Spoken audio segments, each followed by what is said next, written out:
राधे राधे आप सभी को। तो आज मुझे उन बच्चियों से कुछ कहना है जो सड़कों में, किसी पार्क में, किसी रेस्टोरेंट में, किसी मॉल में या किसी शादी पार्टी दावत या यूं कह लीजिए कि किसी भी पब्लिक प्लेस में आधे अधूरे वस्त्र पहनकर उपस्थित होती हैं। तो ये कहना अतिशयोक्ति नहीं होगी कि उसे हम अर्धनग्न अवस्था भी कह सकते हैं। तो जब ऐसी अवस्था में वो देखी जाती हैं या पहुंचती हैं किसी पब्लिक प्लेस में, तो लोगों का ध्यान सहसा ही उनकी ओर आकृष्ट हो जाता है। तो अब आप सभी बच्चियां ये कहेंगी कि उन सभी लोगों की मानसिकता ही खराब है या बिगड़ी हुई है। तो हाँ, कुछ लोगों की मानसिकता जरूर बिगड़ी हुई है, परंतु सभी लोगों की नहीं। सभी लोग आपको ऐसे अर्धनग्न अवस्था में या ऐसे रूप में नहीं देखना चाहते। आपको गरिमामय स्थिति में सभी लोग देखना चाहते हैं।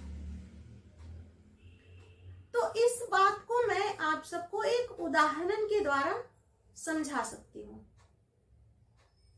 कि जब कोई लड़का किसी भी पब्लिक प्लेस में, किसी भी सार्वजनिक स्थान में यदि ऐसे अर्धनग्न अवस्था में पहुंच जाता है, उपस्थित हो जाता है, या फिर जिसे हम ठेठ भाषा में कहते हैं, घरेलू भाषा में, कि कच्छा बनियान पहनकर यदि पहुंच जाता है, तो उसे वहां पर उपस्थित सारे लोग पागल घोषित कर देते हैं, या फिर यूं कहते हैं कि शायद वो नशे में होगा। और सबसे पहले आप सब जैसी बच्चियां ही जो खुद को आधुनिक बता रहे हैं, उन लड़कों को बर्दाश्त नहीं कर पाएंगे, उन्हें पागल घोषित कर देंगे।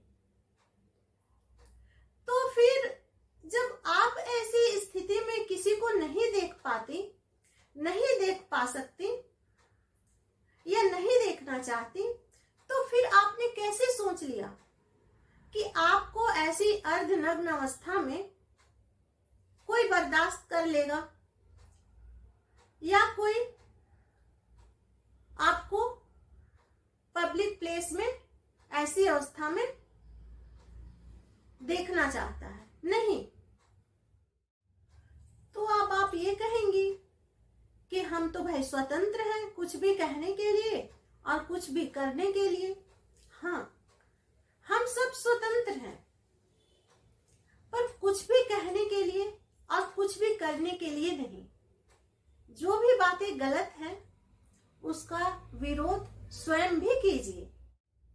तो अगली बार जब भी आप अपने घर से बाहर निकलिए ना, जब सजती संवरती हैं, ऐसे आधुनिक वस्त्र पहनती हैं, तो एक बार अपने माता पिता के सामने उपस्थित होइए और उनसे पूछिए कि क्या ऐसे वस्त्र पहनकर या ऐसे अर्धनग्न अवस्था में घर से बाहर जाना उचित होगा।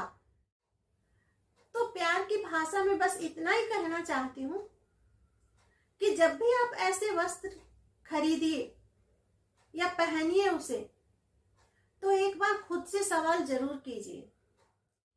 तो बेटियों से मेरा आग्रह है कि मेरी कही हुई या बताई हुई बातों को अन्यथा न ले और उन बातों पर अमल करने का थोड़ा सा प्रयास करें।